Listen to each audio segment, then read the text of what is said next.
किसी अपने को खोने का गम बर्दाश्त करना बहुत मुश्किल होता है।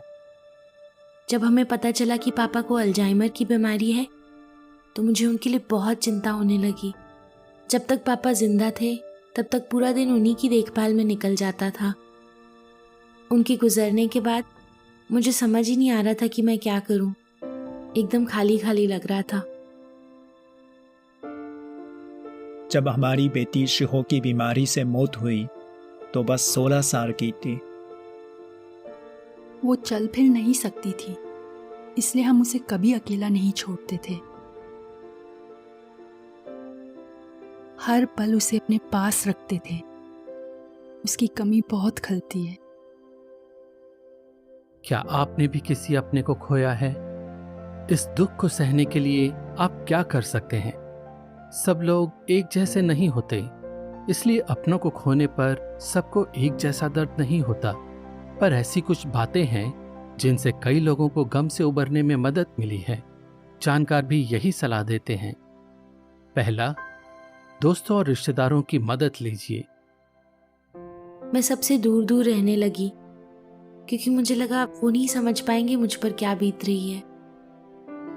लेकिन फिर मैंने अपने दोस्तों को बताया कि मैं कैसा महसूस कर रही हूँ, तो उन्होंने मेरे साथ मिलकर ऐसी चीजें की जो मैं पापा के साथ किया करती थी। मैं समझ गई कि मैं अकेली नहीं हूँ, मेरे दोस्त मेरे साथ हैं। वो मुझे पापा की कमी महसूस नहीं होने देंगे। हमारे दोस्त ने हमें बहुत सारे मैसेज भेजे, हमारी हिम्मत बंधाई और हमें इतने फूल भेजे कि पूरा कमरा भर गया। उन्होंने हमारा साथ नहीं छोड़ा। दोस्त सच में आशीष होते हैं। दूसरा, अपनी सेहत का ख्याल रखिए। पौष्टिक खाना खाइए,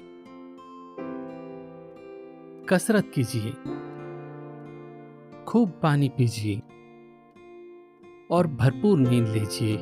ये बहुत जरूरी है क्योंकि दुख की वजह से हम ज्यादा थक जाते हैं।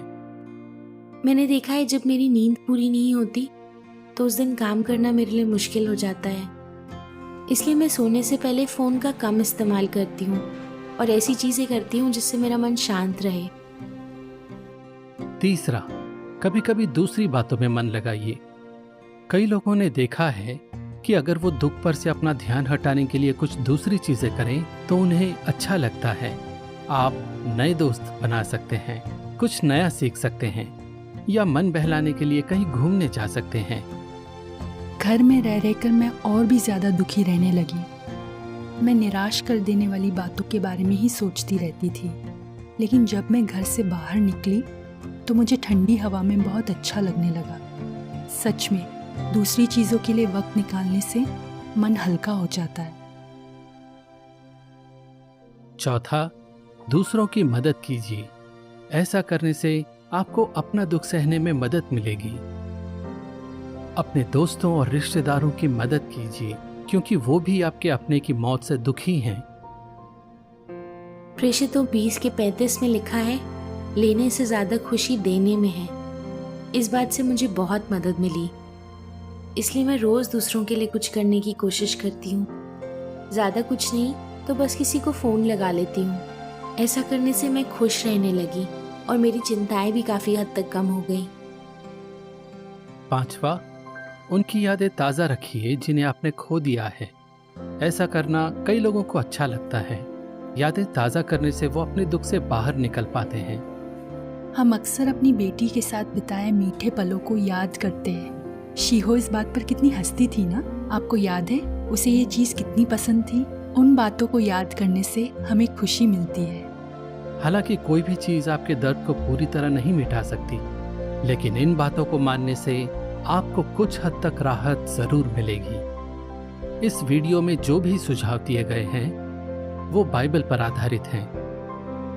जिनके अपनों की मौत हो गई है उन्हें बाइबल की बातों से मन की शांति और सुकून मिला है। अपनों को खोने का गम सहने में बाइबल कैसे हमारी मदद करती है, इस बारे में ज्यादा जानने के लिए हमारी वेबसाइट jw.org देखिए।